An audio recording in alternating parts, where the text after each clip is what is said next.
I am Tebanique, and I'm just here to give some basic information on the virus, what it is, how it spreads, and just some simple things that we can do to prevent ourselves from becoming infected by cystitis. Okay, so in order to understand something, we have to have some knowledge of it first. So what I'm gonna do is I'm gonna start off with a simple web definition, and then I'll kind of break it down piece by piece so that we can understand what the definition is saying.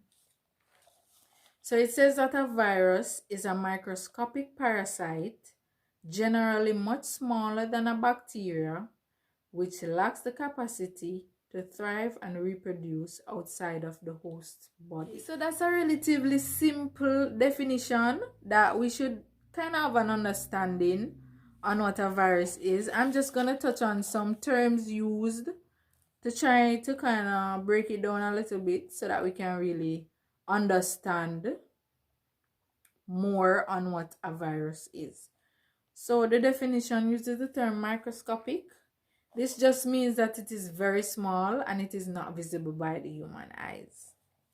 It also uses the term parasite. A virus is a parasite.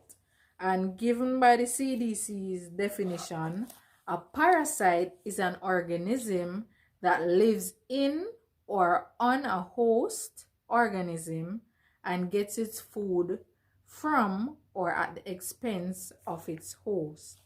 Now we're seeing that the word host is being used in both definitions. So what a host is just something that houses the virus, or houses another thing, or accommodates another thing. Alright, and in this case, humans, animals, or even a bacteria can be a host. And it goes on to say that the virus lacks the capacity to thrive and reproduce outside of a host. This means that if the virus does not invade another organism, it cannot survive. So it cannot survive on its own. And this is the reason why it dies after a certain period of time being on surfaces or fabrics. It will die.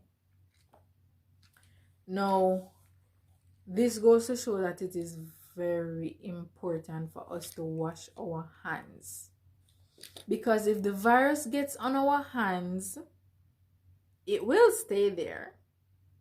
But the problem is when we touch our faces and when we rub our eyes, it's a gateway. Our eyes, our nose, our mouth, that's a gateway for the virus to get inside our body. And when it does get inside our body, we become a host for the virus. So we are hosting the virus. And that's just what it means. Okay. Our hearts goes out to all the first liners, and we just want you to stay safe. Catch you next time on another video, and remember, spread the knowledge and not the virus.